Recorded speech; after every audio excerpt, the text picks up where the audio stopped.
Hello বন্ধুগণ। তো সবাই কেমন আছো? আশা করি সবাই খুব ভালো আছো। আজকে আমি বেরিয়ে পড়েছি নৈহাটি বড় মায়ের উদ্দেশ্যে। তো বড় মাকে অনেক দিন ধরে দেখার ইচ্ছে ছিল, বড় মায়ের কাছে পুজো দেওয়ার খুব ইচ্ছে ছিল। তো আজকে বেরিয়ে পড়েছি আমরা সবাই মিলে। আর ট্রেনে উঠে গেছি দেখো।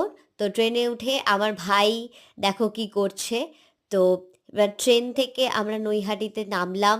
নেমে নেমে আমরা একটা টোটো ধরে বড় মায়ের মন্দিরে নেমে আমরা পুজো দেওয়ার জন্য লাইনে দাঁড়ালাম। আজকে প্রচণ্ড ভিড় ছিল, প্রচুর লাইন ছিল আজকে। তো লাইনে দাঁড়িয়ে আমরা বড় মাকে দর্শন করার জন্য আমরা লাইনে দাঁড়িয়ে সব ফল প্রসাদ মিষ্টি কিনে দাঁড়িয়ে পড়েছি লাইনে।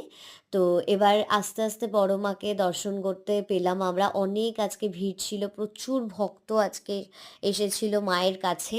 তো এবার মায়ের কাছে আজকে অনেকক্ষণ দাঁড়িয়ে মায়ের মুখ দর্শন করে তারপর ওখানকার যে মানে বাইরে অনেক মায়ের অনেক ফটো ছিল, ফটো দেখলাম। তারপর গঙ্গার পাড়ে গিয়ে একটু হাওয়া খেয়ে তারপর একটুখানি কিছু খেয়ে দিয়ে তারপর আমরা